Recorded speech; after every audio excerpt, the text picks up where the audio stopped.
Vasudevaya Om Agyantamarandasya Dhananjana Shalakaya Chakshurumanitam Jena Tasmai Shri Namaha Namo Vishnu Padaya Krishna Prestaya Bhutale. Gotta have my sign. Imate Bhaktivedanta Swaminitya Namane Namaste Saraswati Deve Gauravani Pacharane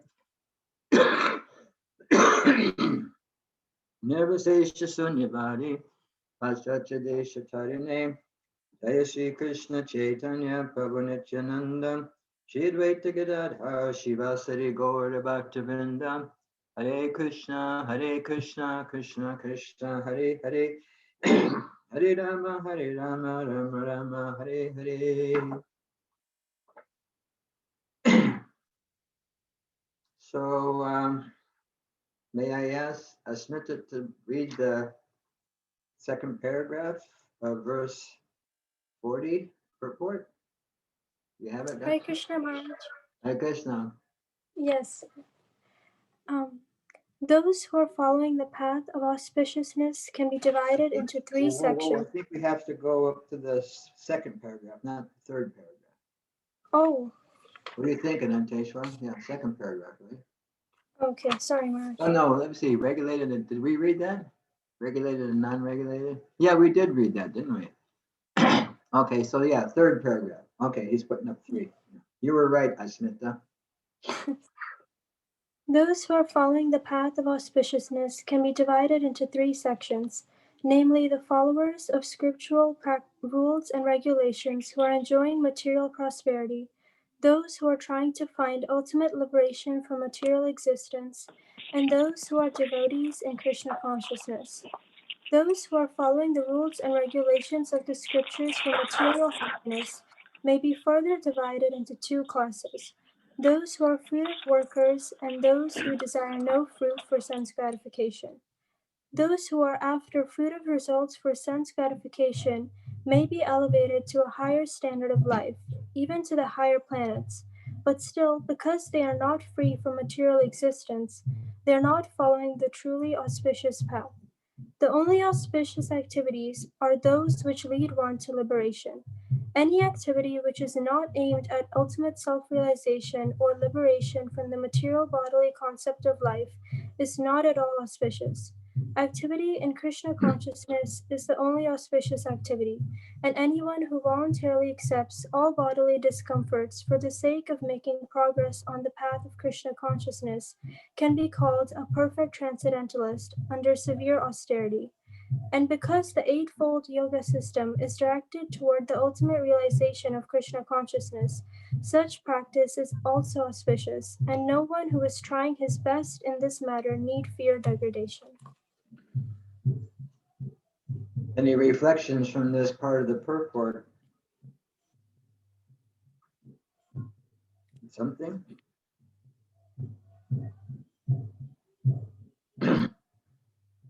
Previously, where they talked about the regulated and non-regulated, right?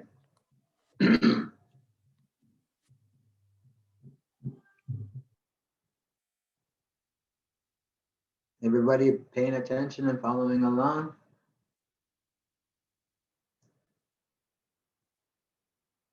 Those who are following the path of auspiciousness can divide into 3 sections.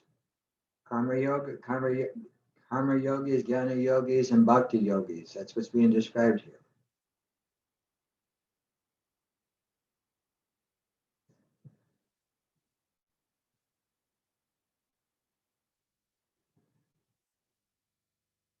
Something? Let's do some thinking.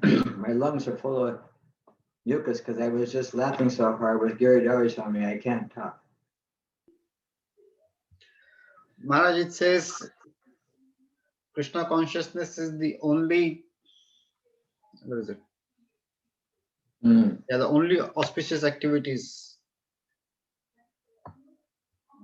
Activity in Krishna consciousness is the only auspicious activities, and anyone who voluntarily accepts all bodily discomfort for the sake of making progress of the path of Krishna consciousness can be called perfect transcendentalist. under severe austerity. Yeah. So I had a question regarding this. Hmm. When we talk about austerity in bhakti, I mean in the path of bhakti, what is the epitome of severity and austerities? I'll read them to you.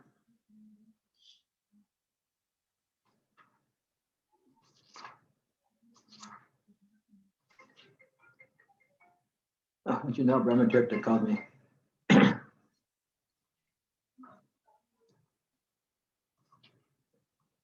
Okay, here's the types of austerity. Austerity of the body consists of worshiping the Supreme Personality of Godhead, the Brahmins, worshiping the spiritual master, worshiping superiors like the father and mother, and in cleanliness, simplicity, celibacy, and nonviolence. That's the austerity of the body.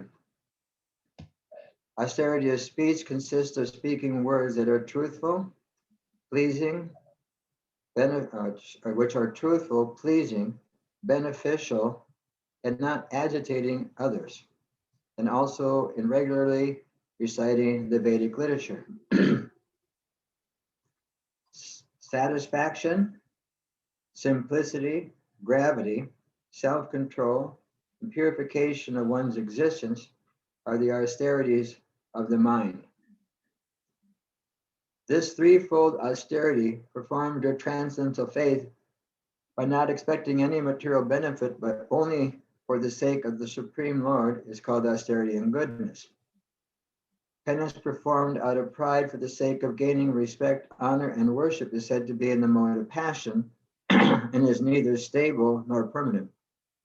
And penance performed out of foolishness with self-torture or to destroy or injure others is considered to be in the mode of ignorance. So this is right out of the 17th chapter. It tells us exactly what the bodily, what the austerities of our body are, what the austerities of our speech are, and what the austerities of the mind are. Anyone without looking on the verse in the 17th chapter remember any of the austerities of the body? Everybody's looking in their Bhagavad Gitas now. Austerity of the body consists of worshiping the Supreme Lord, the Brahmins, the spiritual master, superiors like your mother and father, and in cleanliness, simplicity, celibacy, and non-violence. Ahimsa.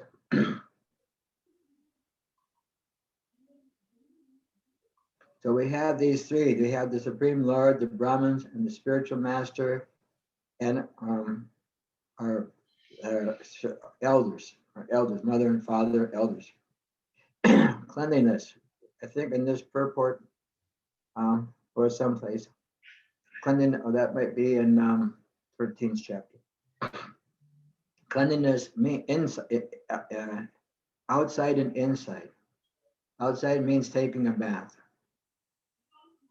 bathing regularly. And internal cleanliness means chanting the holy name. Specifically in that one commentary by Srila Prabhupada, it means chanting the holy name, internal cleanliness. Simplicity. Hey Siri, what does simplicity mean?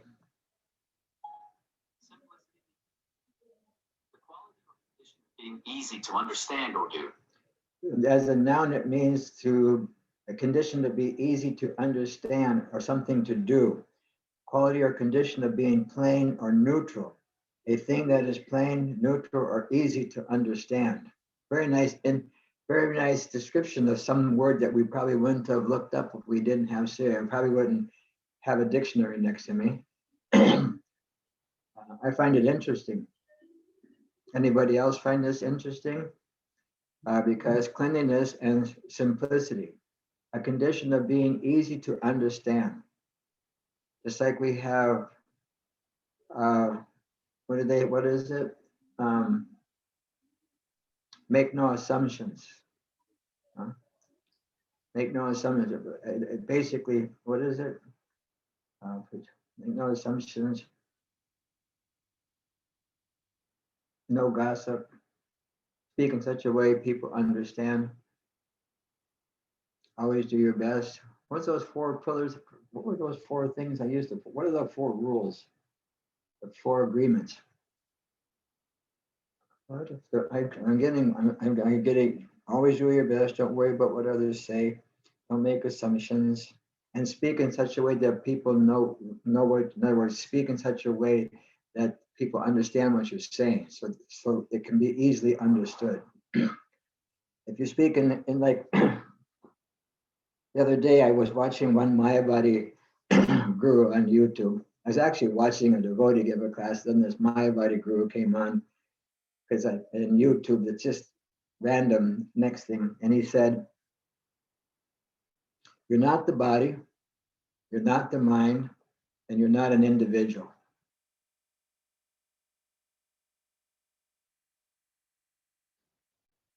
You're not an individual.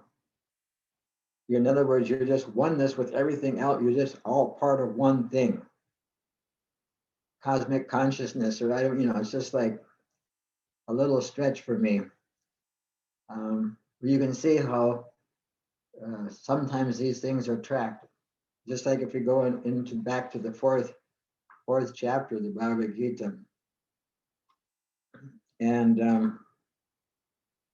there's a quite a unique verse right after all those things are said, that being free from fear, being free from attachment, fear, and anger, being fully absorbed in me and taking refuge in me.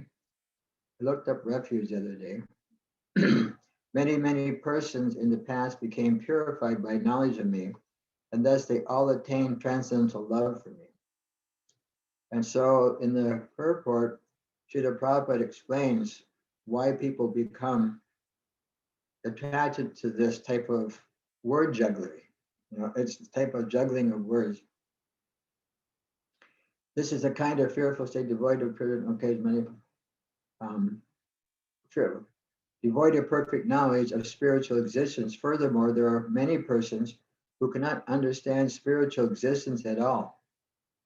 Being embarrassed by so many theories and by contradictions of various types of philosophical speculation, they become disgusted or angry and foolishly conclude that there is no supreme cause and that everything is simply void, ultimately void.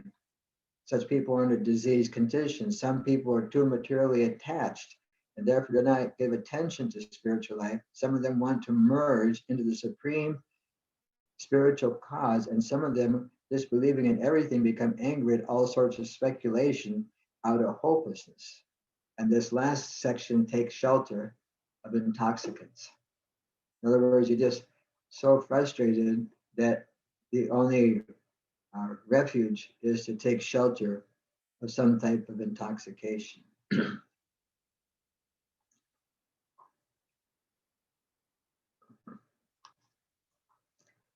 Somebody else with some. We only have a 9-person party. I almost said it backwards. 9-person party. So I expect everybody to say a little something from this purport today.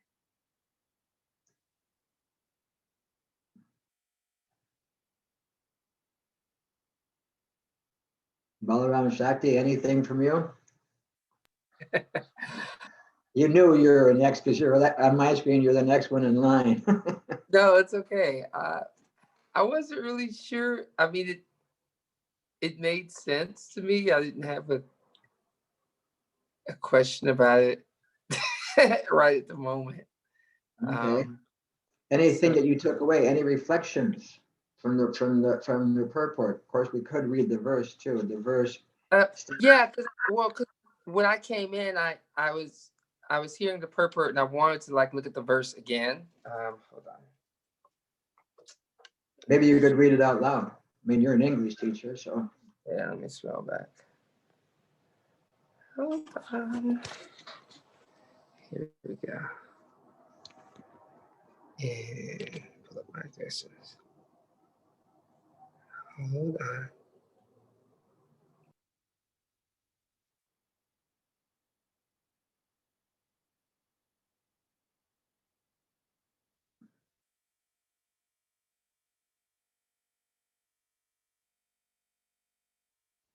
You got to unmute yourself, Balaram.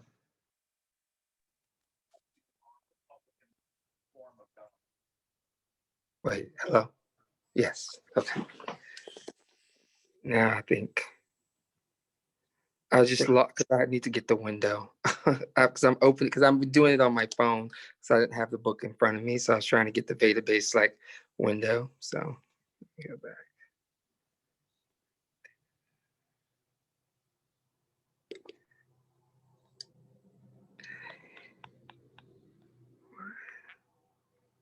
I know everyone's like waiting on me. Pressure. Yeah, pressure's on, right? That's okay. It's okay.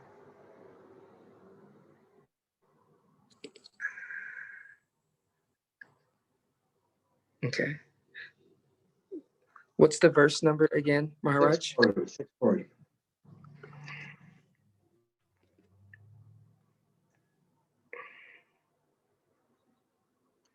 Hold on.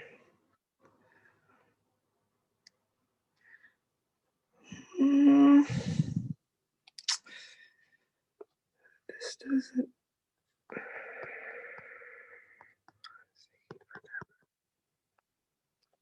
Here it is. Yeah, the oh, Go ahead. it says Supreme Personality of Godhead said,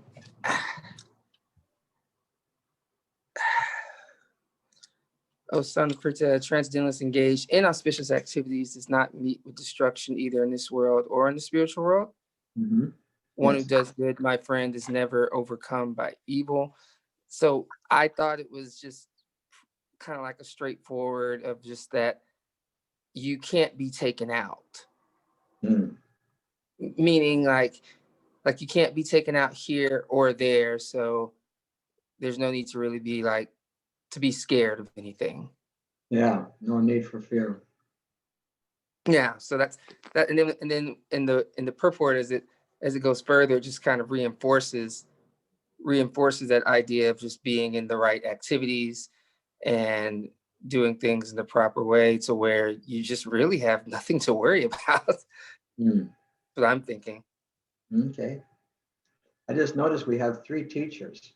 We have Rajabhumi, Balaram Shakti, and Sri Rupa Manjari. They're all teachers. We have 3 teachers on our. Lunga's a yoga teacher. Anyone else have a takeaway from this part of the purport? Trying to take it easy when I give class these days, trying to share the stage.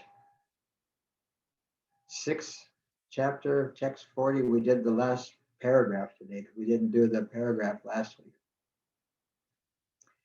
Anything from you today, Gayatri? Down over there in Hong Kong?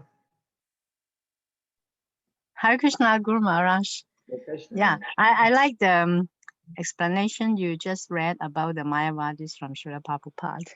And I agree very much about the juggling of the words that they always use to explain their philosophy. Yeah. Because I once, before I came to contact with Krishna consciousness, I have some interest in Buddhism. And then I found their writings. Their writings that try to explain the scripture make you bewildered much more than you have some idea before. And then, yeah, and that's why I got quite frustrated. And then I find that was not for me. Yeah. I cannot, make follow that kind of logic of their mental speculation. So yeah, really.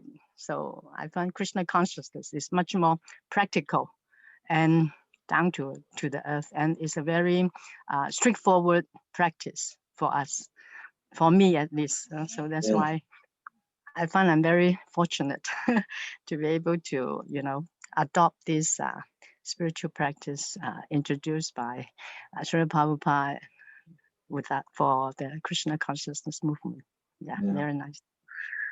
Maybe we can read the last sentence. Can we get someone, Sri Rupa or Manjari, you have a book? Yes, Maharaj.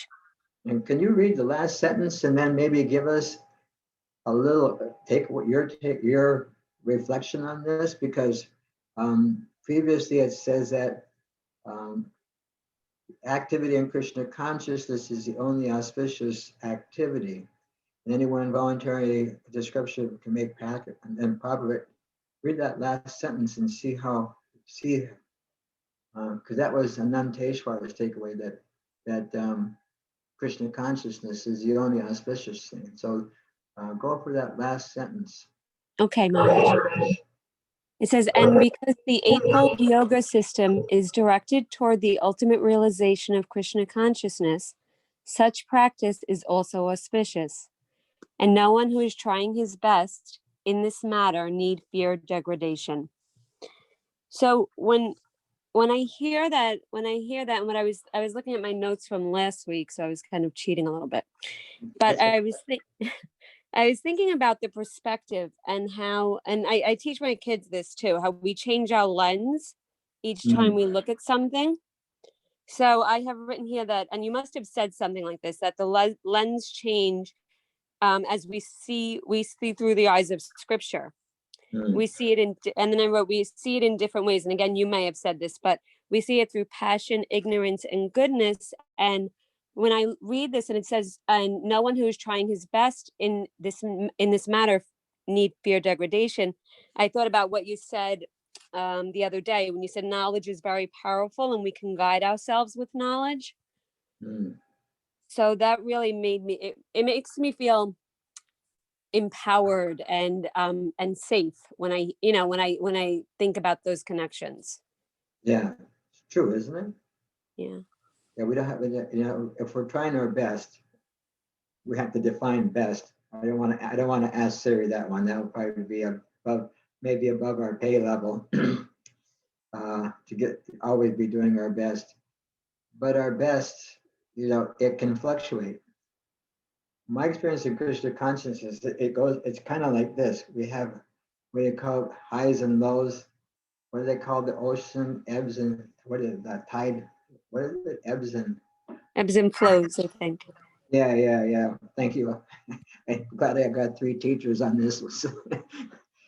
And so the ebbs and flows, in other words, in our Krishna consciousness, because we're still part of the material world, it's just like we're on the boat, but the boat is on the ocean of material existence, and the ocean of material existence is always giving us different challenges and different opportunities to, I'm trying to use positive terminology, it gives us challenges and opportunities to grow spiritually and to understand how the material world can't actually solve our dilemmas here.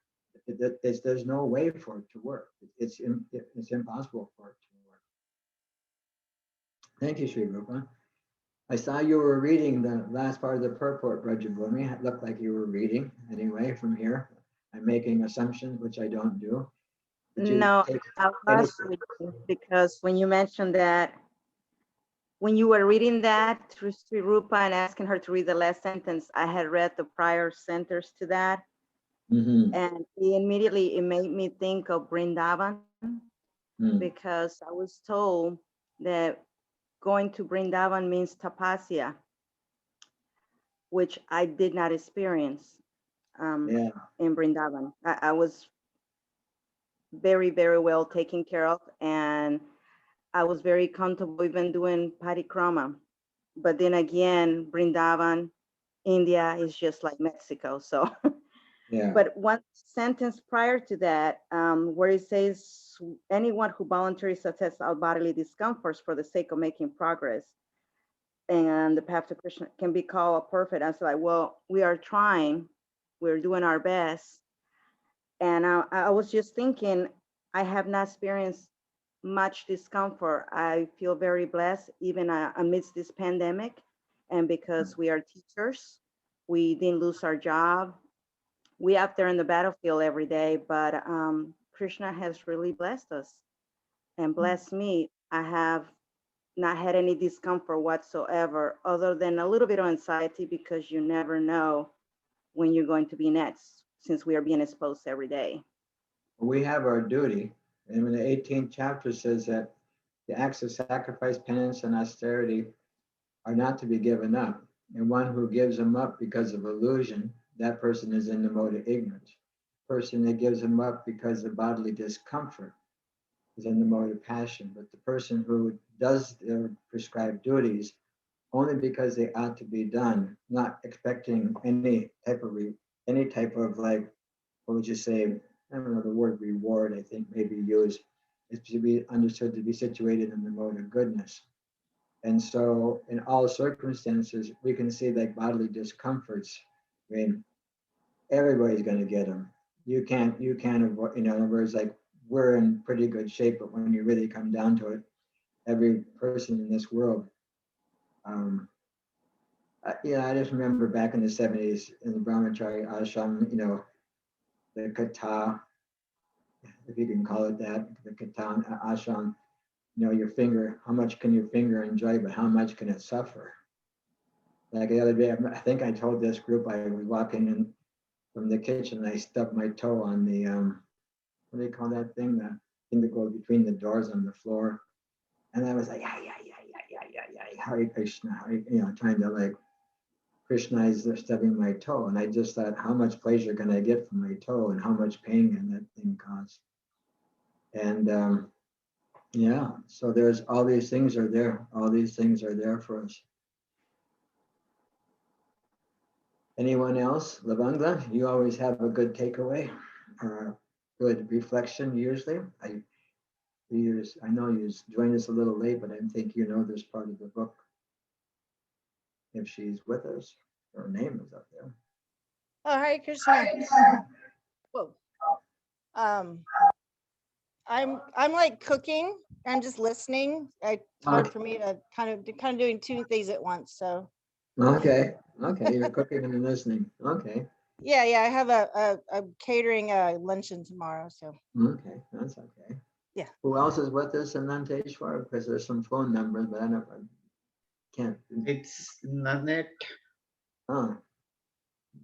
She's on phone. Oh, she's on her phone. Maybe she's driving. It's Bernadine. Oh, no. She left. Okay. Author.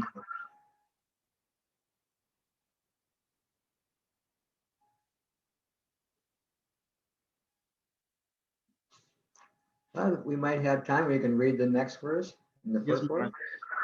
What do you think? Yeah, we can do that. So text 41, Prapya Puna Kutam Lokam Utsitva Sarvatai Sama Suchinam Srimata Gehe Yoga Bristo Vijayate. Actually, I know that. The unsuccessful yogi, after many, many years of enjoyment on the planets of the pious living entities, is born into a family of righteous people or into a family of rich aristocracy. Can we get a volunteer to read the purport? Who is our expert reader? Doesn't have to correct papers. We have a Smita, we have a Jabumi. Who else do we have?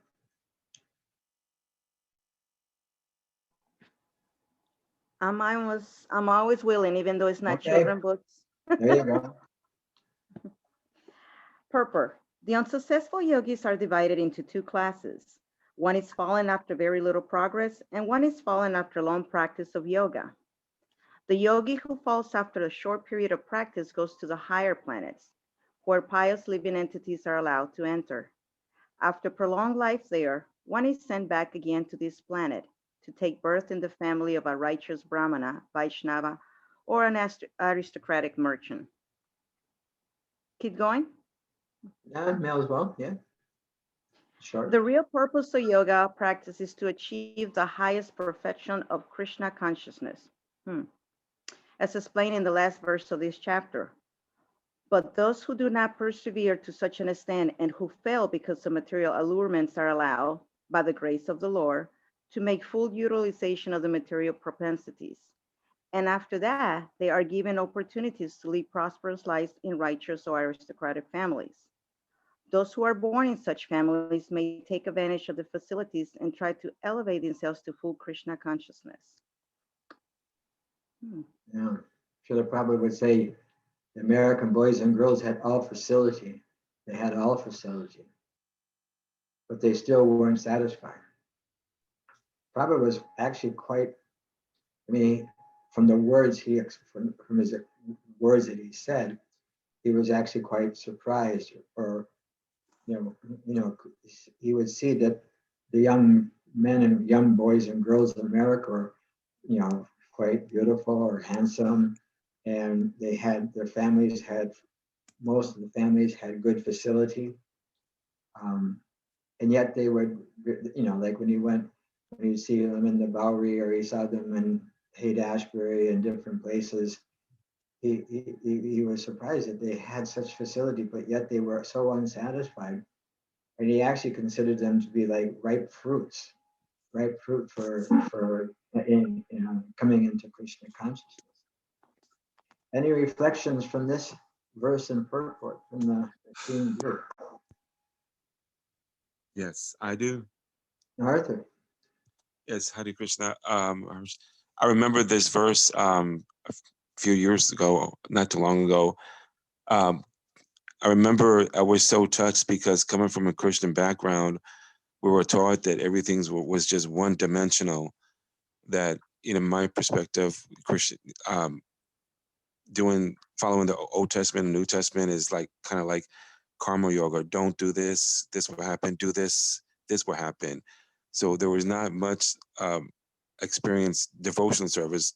More like, okay, don't do this. And so when I learned that about this verse, I remember just being overwhelmed with joy, because we were taught that if we're not perfect, then the God the Father can send us to hell. And I used to be really afraid that if I'm not perfect or good, that no matter how I try to please the Lord, that I could still go to hell. But this verse, I remember specifically, kind of alleviated that fear. That, okay, so if I don't make it in this life, by the Lord's mercy, I would go to the next level where He will see the deeds. He will remember my devotional service on this life, and it will carry on to the next life. And that alleviated a lot of anxiety, thinking that I could never, please the Lord. So I remember specifically this verse, really touching my heart some time ago. Nice life-changing verse. Yeah, it was. I was actually, now that I'm recalling, I was in the parking lot, and I was listening to the CD, the Bhagavad Gita and CD, and this verse came up, and I think I remember like having tears in my eyes. And I remember, and I was and I couldn't get out of the car for about 6 minutes, and I was just remembering all the time, I kept on going to the Bhakti Vishnu program back then, and the teacher, I remember the teachers were saying, well, if you give a cup of water to Krishna, he will accept it. And I remember using that as, okay, so this is where I feel safe. So I remember specifically this verse really touched my life. Yeah, nice, Arthur. Nice. Anyone else for this verse? Hare Krishna Maharaj. Yes, Sri Rupa. When Arthur was just speaking so sweetly, it made me think of a class I was listening to the other day by Vaisheka Prabhu. He was speaking about how everybody's putting all of their money into the wrong bank. And then at the end of this life, that's it. You can't take it with you. So that made what Arthur was saying and this verse of this purport together made me think of that. And just, like it was just it's so obvious, but still it was like to hear it, it makes so much sense. I don't know if you know that we used to do a play. We had several plays that we used to do. One of them was The Wrong Bank Account. And it was every Sunday we would do, almost every Sunday in the 70s, we had a play. Wrong bank account. What was the other one? Dracula Gets a Book. and let's see, Fish Out of Water.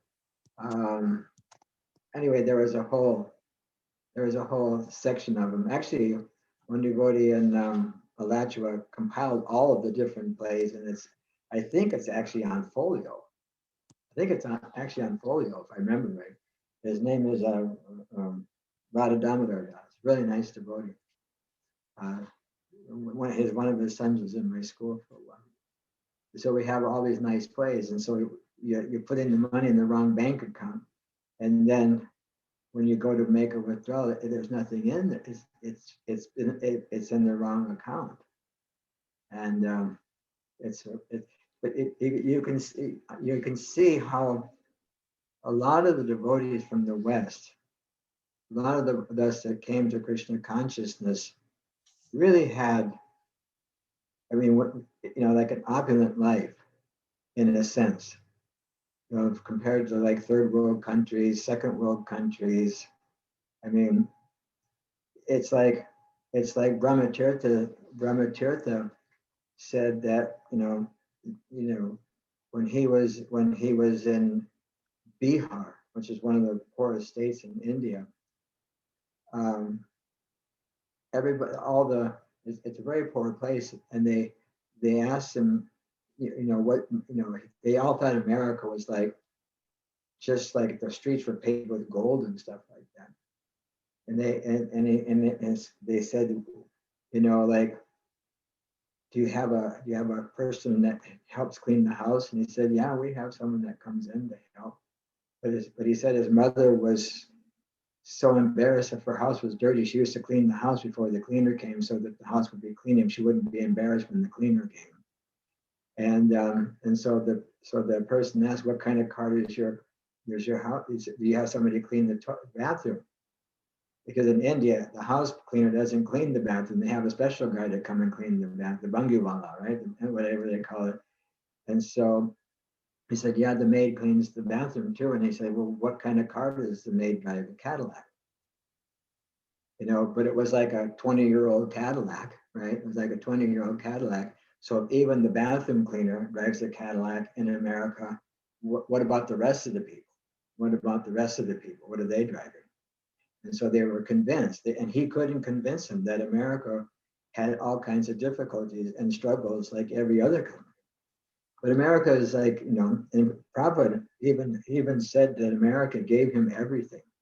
It gave him all the young men and young women that joined. It gave him all the facility to build temples all over the world. It gave him so much facility that he was very, very respectful of America. And so we can see, like, I don't remember difficulty in my life. I mean, everybody has difficulty, but there wasn't a lack of food and shelter and stuff like that in my upbringing. And most of us are like that. I mean, we do have sections of cities which aren't so fortunate, and some people aren't so fortunate to have, a good family. But basically, we're very, very fortunate. Most of my friends that come to Krishna consciousness, had, it was, we didn't have to worry. We didn't have to worry so much. In other words, like, if you're always worried about what you're going to eat, where you're going to stay, what you're going to do, you don't have time for self-realization. That's what the purport of this is that you take birth in a family where you have that opportunity, to have that freedom, to come closer and closer to Krishna. Anyone else with I'm trying to get rid of the word takeaway. Anyone else have any reflections on this verse? Who haven't I called on yet to give reflections? I see Balaram Shakti looking very thoughtful over there, so I maybe have to call on Balaram Shakti again, because he's sitting back kind of chilled over there.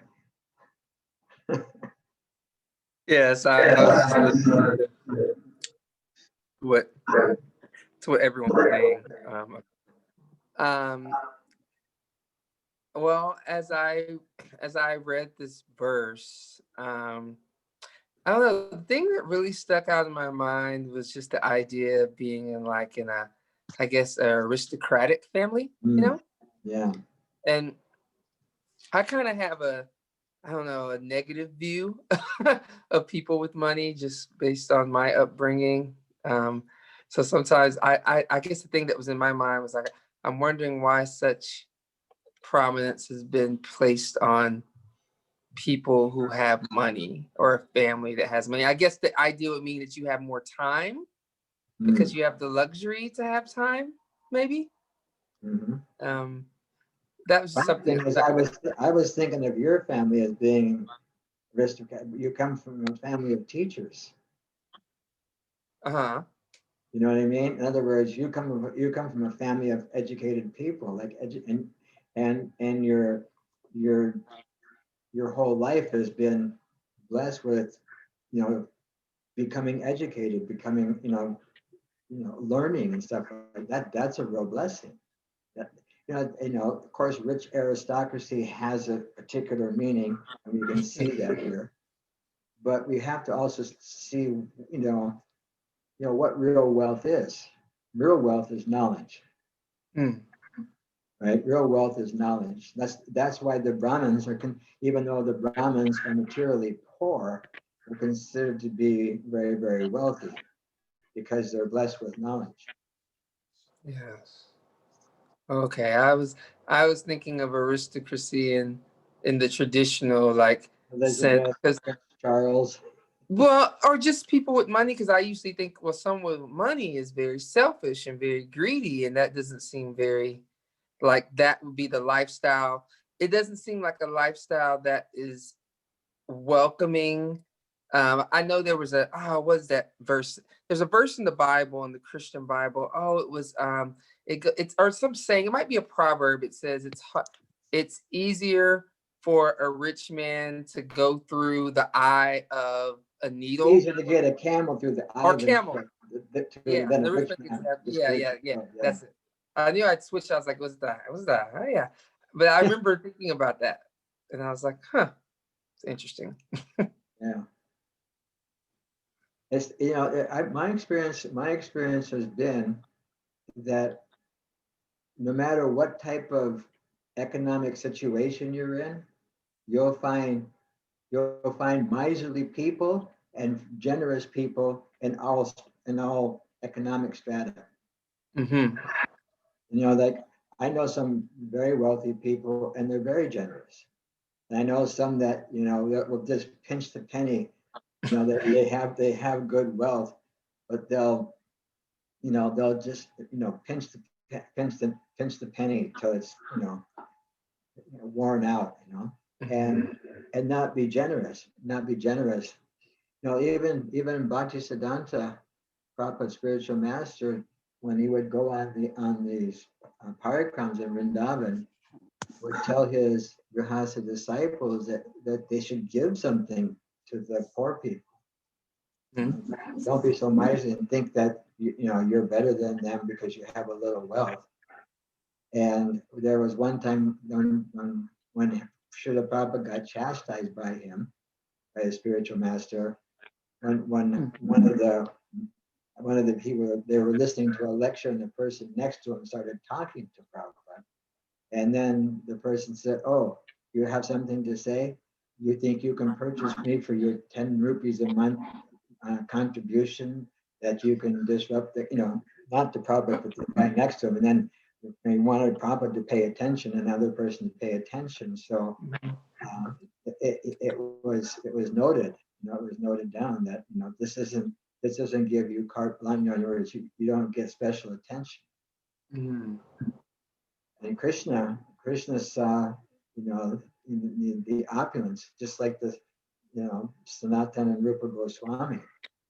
And what to speak of what was it, Raghunath, what is it, boatloads of gold or something like that? Was it about to go? Coins of gold, Maharaj. What's that? You're talking about the coins of gold, the gold coins? Yeah. Yeah. That was Raghunath. Raghunath, right? Yeah, Raghunath Das. the family, they had boatloads of coins, like 500 years ago, like boatloads of coins. But he saw it as, unnecessary. He gave it all up. He gave it all up.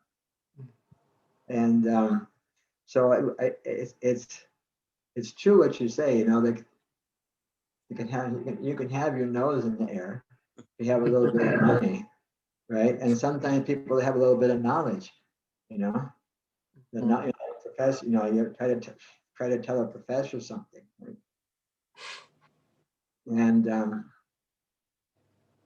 it's just like I was just talking with Gary Swami, and he said that one lady, he's got an Ayurvedic doctor there, Bhakti Vinod, Tamal Krishna is his disciple, Bhakti Vinod. And so some lady who has lupus or something like whatever, so she went to the dermatologist because she had like a rash or something, and the dermatologist says, you have skin cancer, you have to cut it off, and we have to do skin grafting and this and that. And she went and saw Bhakti Vinod, and Bhakti Vinod said, no, that's just eruptions, I guess they call it, from the lupus, and he gave her some cream, and 3 days later it was gone. And the doctor, and she told the doctor, I don't think I have cancer, I think it's lupus. No, I'm the doctor, I'm the skin doctor, I know what you have, don't tell me what you have. And I asked Giridhari Maharaj, did she ever go back and tell him that he didn't know what he was talking about? He said, I don't know what she did, but I know I would have. So, it's just like, I also remember, anyway, there's so many memories, but the thing is that we, there's good people. There's good people. We don't want to just prejudge just because someone has money, to prejudge them as stingy or uppity or this or that. We actually want to see guna karma. We want to see their nature and their activities. The nature and activities are what makes them a real aristocrat. To see what a real aristocratic person is. A real aristocratic person sees the true nature of people, and doesn't prejudge. And just like say a poor family. I mean, I know that a lot of poor people, they tend to give, it seems like percentage right, but I run into, like when I'm on book distribution, I don't do book distribution at the, I don't know, Gucci store. I don't even know what that stuff is so much, but I'm usually at Walmart. So my people I distribute books to is like Walmart people or Kroger's people or something like that. And it's not the people that have the rich people. But whenever you run into them, a lot of times they're very generous, very, very generous. So I just don't like to make assumptions. At the same time, we can understand that these kind of things. That, there's two sides to every, there's like two sides to the sword. You may have the wealth and the aristocracy, but did you get the heart to come along with it? Did you get the or did you get an envious heart or a prideful heart? Or if you're poor, did you get you can still, what is it? Eleanor Roosevelt said, no one can make you feel inferior if you don't give them permission. Our inferiority is, our thinking of ourselves based on what we think others may think of us, or what others may think that we should be, or what real good is. But the devotee knows what real good is. The devotees know what real good is. Anyone else have takeaways from this? Maharaj, I was just reading this sentence. The real purpose of yoga practice is to achieve the highest perfection of Krishna consciousness. And like in the verse, in the verse it says, after many, many years of enjoyment, And so I was just thinking about how it's firstly so rare for anyone to look into self-realization because people hardly have time these days for spiritual practices. And even if they do, it's really rare for them to come to the highest perfection, which is Krishna consciousness. And so we're just really fortunate to have that. And I feel like we have a responsibility to take advantage of that and give it to others. So I was just thinking about that. Yeah. Yeah, that's the real wealth, Ashmita. That's the real wealth. That's the real wealth. In other words, anyone that has any spiritual, knowledge is wealth. We know that. People, Veda knowledge. Veda means knowledge. Why do we want knowledge? To make better our lives. That's why we want to gain more knowledge and more. Even on a material level, we try to gain knowledge to better our lives. So what to speak of spiritually? We want to better our lives more and more. And the way to better our lives more and more is to engage in the practices of Krishna consciousness. And as Asmita was saying, when we share that knowledge with others, then according to close to the end of the Gita, there's no one more dear to Krishna than one who shares this information of Krishna consciousness with others. No one more dear. Sudama Brahman was a poor Brahmin, and his wife nagged him, right? That's good. She said, go to Krishna. You have your friend Krishna, just, and tell him what's happening, because they were so poor, they were getting skinny and stuff like that.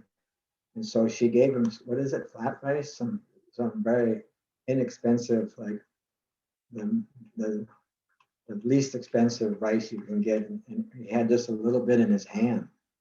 And Krishna immediately said, what did you bring me? He was embarrassed to say. And Krishna took that, and even the goddess of fortune said, don't take more, wasn't it?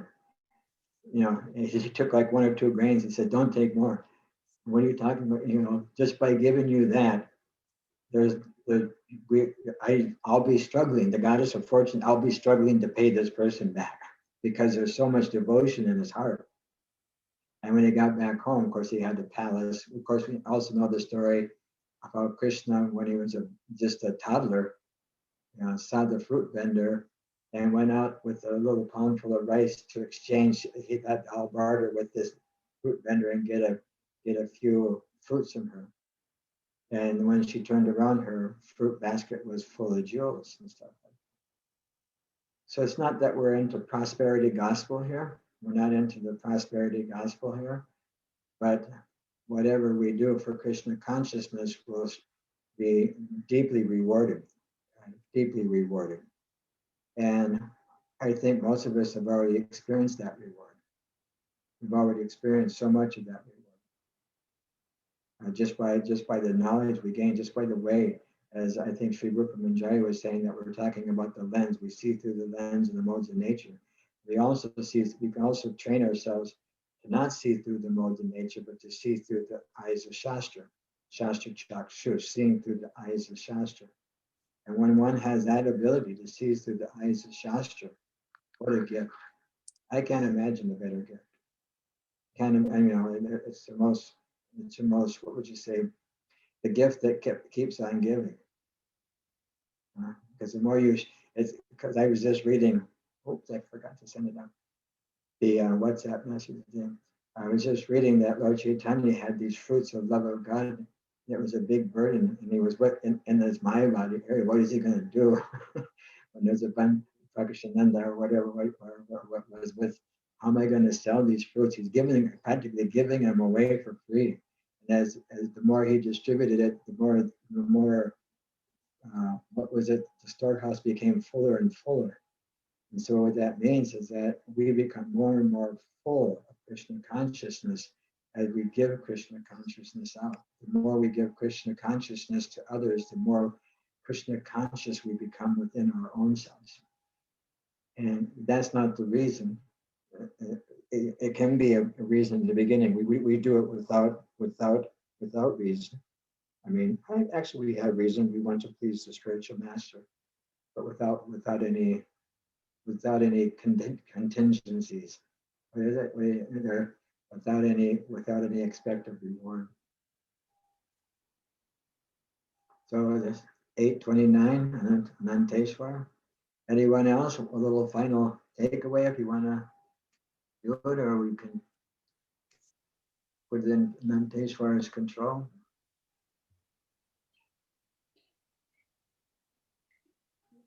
Okay. Okay, Maharaj. Thank you. Thank you once again. So I was just Balaram Shakti, are you in-person teaching or Zoom teaching? I Hybrid. am in person, but I'm doing it virtually. So they made me come back to the school building in January So to there's no teach. kids. I have like 3 kids. Okay. And look at Our them. whole student population has dwindled. There are hardly any kids at school. It's not the same amount of traffic and just everything. It's strange times. What about your school, Rupa Manjari? Are you in person class? I remember we talked one time